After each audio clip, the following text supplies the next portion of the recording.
Всем привет! Сегодня у нас в гостях Land Rover Discovery 4. Автомобиль к нам приехал на сход-развал.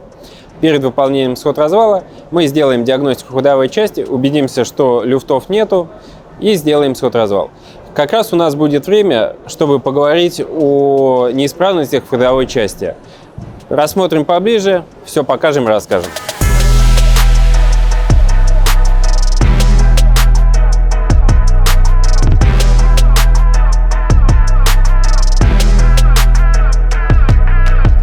Основные неисправности, с которыми вы можете столкнуться. Люфт ступичного подшипника плюс гул. Если вы понимаете, что появился посторонний шум, нужно автомобиль вывесить, раскрутить, послушать подшипники, как передний, так и задний. Передний ступичный подшипник меняется в сборе со всей ступицей, задний подшипник меняется отдельно. С какими неисправностями можете столкнуться еще по передней подвеске? Если вы чувствуете, что на мелких неровностях появился звонкий стук, скорее всего, неисправна стойка стабилизатора. Либо одна, либо пара. При торможении, если вы слышите глухой стук, обратите внимание на задние сайлентблоки передних нижних рычагов.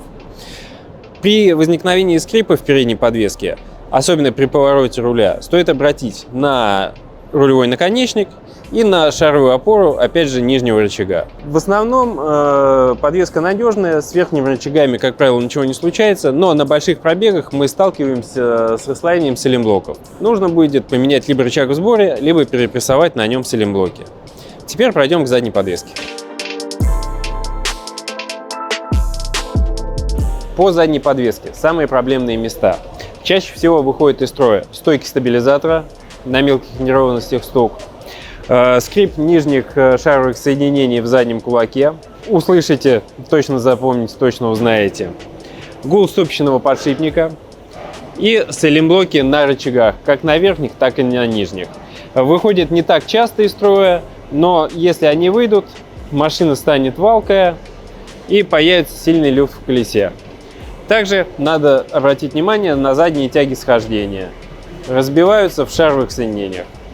Также следует обратить внимание на элементы пневмоподвески. Пневмостойки здесь идут в сборе вместе с амортизатором. Те амортизаторы вы не увидите, но если при езде вы чувствуете, что машина стала валкая и вы как будто плывете на корабле, стоит обратить внимание на амортизаторы. Вполне возможно, что какой-то из них вытек. При пробеге больше 150 тысяч желательно сделать диагностику по амортизаторам. Обратите внимание, если у вас нашелся какой-то дефект в подвеске, будь то люфт стойки стабилизатора, либо шаровая опора, желательно устранять это сразу. Если не устранить, люфты будут передаваться последующим элементам и может повлечь за собой выход из строя остальных элементов. Поэтому желательно не накапливать проблемы, а устранять их сразу. Всем пока, не ломайтесь!